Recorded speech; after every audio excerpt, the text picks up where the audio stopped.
Yo, it's Mo. A question that I get all the time is, Mo, how do you teach a novice? How can you teach a novice?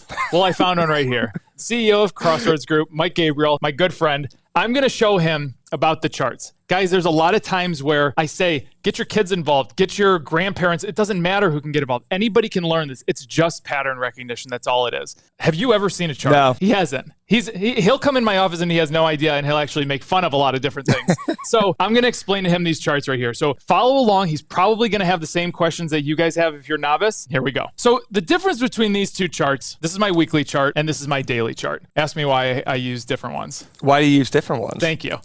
So look at this. You notice over here, these candles are exactly the same. So each one of these little candles here is 1 day. Wait, do these correspond? These two correspond to each other and these two correspond to each other? Exactly. So this all is that side and this is this side. Now these candles are exactly the same on both charts. The difference is these squiggly lines down here, and these are my stochastic, or what I call my trend. What is a candle? So a candle is the 1 day price movement. So let's say today this is Apple right here. This movement is just one specific day. We've moved up, we've moved down, and whatever is within that candle is the price action for today. So right now it's like what's the candle? Like this is the candle? Correct. Okay. Correct. So each one of these, green, red, and there's different types of candles. So we can have candles that are thick and filled out like this. We can have candles that have wicks on them, meaning that the price moved all the way to the top, all the way to the bottom, and kind of closed in the middle. Didn't really have much going on that day. We can have big candles like this where you had, let's say that the stock price started down here and it moved all the way up that day. This is an engulfing candle. We'll get into that. So guys, this is going to be a multiple part series, 4-part series, 5-part series, and we're going to go on. So you'll learn about more of what these are. But right now, I just want to explain to you the chart, what exactly the charts are. So you notice this chart and this chart are exactly the same as far as time frames go right now, but this has a lot more squiggle. Okay. So this is my weekly stochastic. So the trend is over a 1 week period. It's just a lot longer.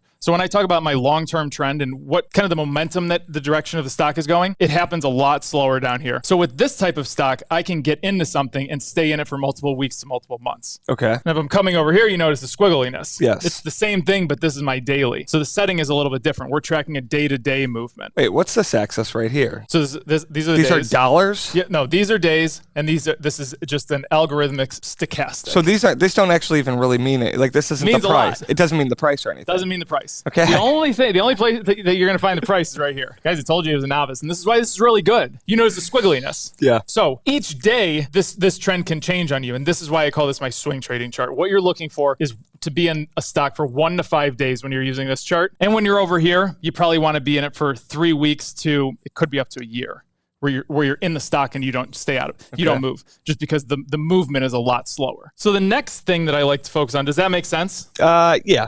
I mean, I still don't really understand these two down here, but I get what you're saying. I think when we start getting into like what actual trade is, then you'll understand a little more. Okay. Another big part, and I mean, this is honestly one of the biggest parts of trading and one of the biggest parts that people forget, this is your volume. This is what drives the market. I always say that the volume is the gasoline to your car. If you don't have gasoline, you're not going anywhere. Or if, for your case, an EV, if you don't have the plug, you're not going anywhere. So volume is very important. So when I'm looking at what I'm going to do as far as buying or selling, I'm looking at my trend, and then I'm looking at my volume and saying, am I getting sufficient volume? Are people interested in the stock enough to drive it up if I want to go long, or down if I want to go short? Okay. Does that make sense? Yeah. So what's good volume? That's a great question. So right here, this is why we're paying him right now. So right here is your average volume, right in yellow. So about 79 million shares traded per day on Apple. So average is this line that's right above here. And you notice that on Apple, a lot of days, it touches that average volume. So when I'm going long on a position, meaning that I want to go and buy the stock and let it go up, I really want to see average volume minimum to go ahead and buy a stock. Just because that means that people are interested in the stock, it's going to drive the price higher, and we can actually break through different resistance points, which we'll get into in a second. Okay. So knowing the candles, knowing the trend, knowing the volume, now I think it's important to look at resistance and support. Okay. Wait, so what am I doing with all these three? Or we'll get there. We'll Okay, all right. You said it like, okay, now that we know how these work, I'm like, we're just going through what the chart is. I got you. Yeah, now we're going to say, where is resistance and support? And you're probably wondering, what is all this crap up here? Yeah. So these are our different moving averages. You'll hear me say that we're looking at 100-day, 200-day, 50-day moving averages, etc. What those are is what the price action is over a 50-day period, over a 100-day period, whatever that is. Now they're important in trading because here, look at this.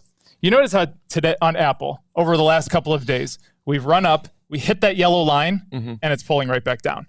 So that's the 50-day moving average. You notice over here, we ran up for a few days, hit that purple line, and it came right back down. Yeah. So these are major moving averages, what I call them. So this is the 25-day moving average, 50-day moving average. And this chart right here is 1 day. So you're seeing this happen on the different moving averages in 1 day. No, this is every single one is a different day. But you're seeing this over probably a 3-month period right here. Oh, yeah. I see. So I got you. Exactly. Okay. So this is going up 1, 2, 3, 4 days, and then it hits, and a couple of days later, it falls right down. Okay. It moves up over probably a 3-week period, and now it's starting to fall back down below that resistance point. That's where you have a lot of, it's been 50 days. That's the average price. It's going to hit that, and what does it need to break through that level? This is a very important thing. What do you think it needs? Volume.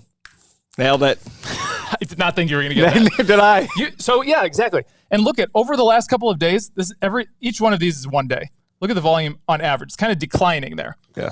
To break through a moving average like this, you want more. You want a lot of volume, basically breaking over the average. That's what will push you through these moving averages. How do you know which moving average you care about, though? Like you've got 4 here. That's a great question. So when looking at this, they move in. So 25 is probably your least important. That's the easiest one to get through because it's only 25 days.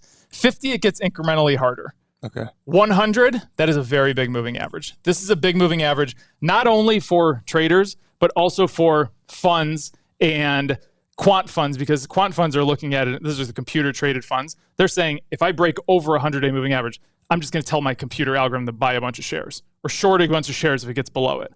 Do you remember in 2020 when we would see the price one day just drop like 7%? Yeah. It's because your stock price was hitting just below a 100-day moving average, and the computer would just automatically just sell a bunch of shares. I gotcha. And that's where you can get that move. So that's why these moving averages are important. The hardest one to break through is the 200-day moving average, and that's our white line. So on any day, any of these moving averages could be tripped. Like you could have to deal with, or the resistance points, you could have to deal with them on any given day. Any given day. No matter where the price action goes that day, that can dictate it. Like a couple of days ago down here, you didn't think that you were going to have to deal with the 50-day moving average. You saw how quickly it jumped to the 50. Yeah. Now we're dealing with the 50-day moving average on that one. Oh, so you even deal with it going back down. Correct. Gotcha. Because now that we've broken above that 50, now coming down, now it's playing a role of what we call support. It's kind of holding the stock up. Okay. So now we have something that could either push it this way or this way. So over the next couple of days, Apple it's going to decide a direction it's going to go. Is the volume going to be selling volume, or is it going to be buying volume that pushes it up?